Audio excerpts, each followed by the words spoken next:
Hi everyone, and thanks for tuning in to my weekly video message.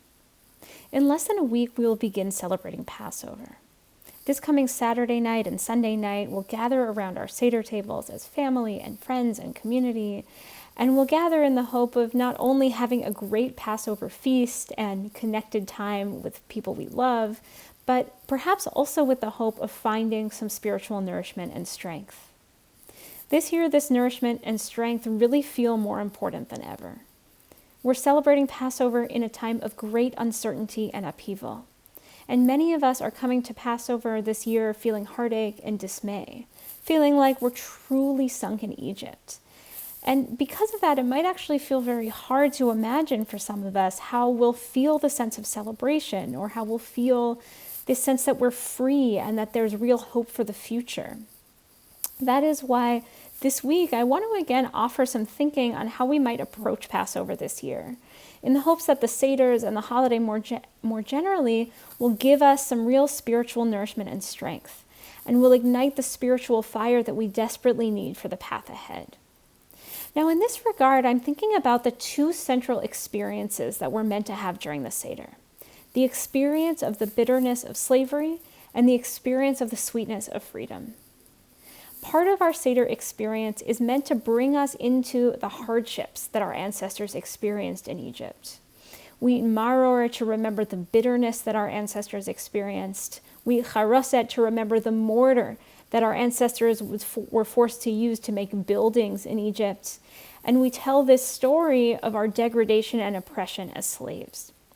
And we do all of this not only to experience what our ancestors experienced, to remember our history as well, but we do this really to help us turn towards the bitterness and uncertainty in our own times. Because we too are in Egypt right now.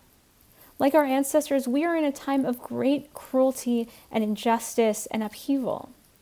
And it is so important that we pay attention, that we not remain indifferent to it, and that like our ancestors before us, we turn towards it and cry out against it so that we can eventually achieve an exodus of our very own.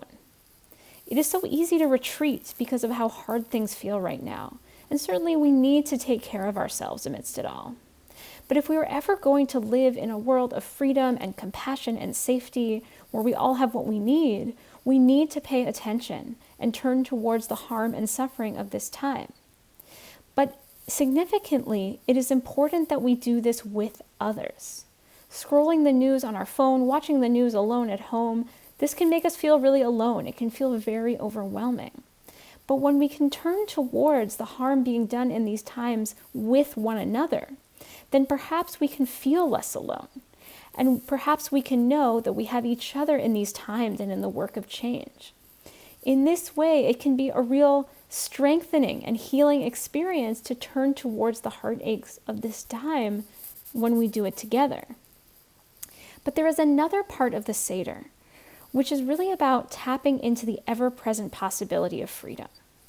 For generation after generation, even in the midst of the worst episodes in history, our ancestors have not only celebrated the freedom that we do have, singing Hallel, our psalms of praise to God for having freed us from Egypt, reclining in our seats, eating the festival meal. Not only have our ancestors done those things, but they celebrated the possibility of more freedom to come. Every generation has told the story of our freedom from Egypt, reminding themselves that freedom against all odds is always a possibility. Every generation has opened the door for Eliyahu, for Elijah, beckoning in the era of redemption. And every generation has said, next year in Jerusalem, in Yerushalayim, expressing their hope for a world that is shalem, a world that is whole.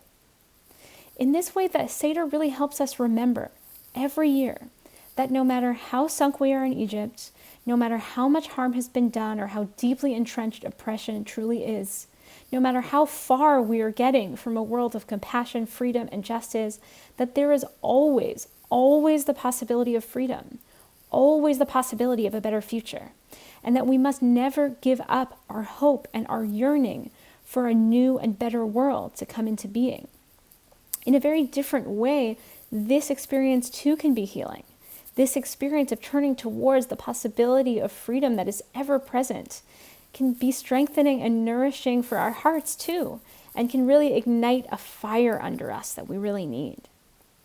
This is both the power of turning towards the bitterness of these times and towards the ever-present possibility of freedom. We do both to achieve liberation, and doing both can truly nourish and strengthen our hearts for the journey along the way. With these two approaches to the Seder in mind, I want to offer us a blessing. And my blessing for us this Passover is that our celebrations truly help us find the spiritual nourishment and strength and fire that we need for the path ahead.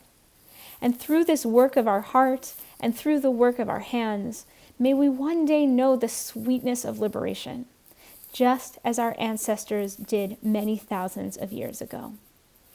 I'm wishing everybody a meaningful, joyful, and nourishing Pesach.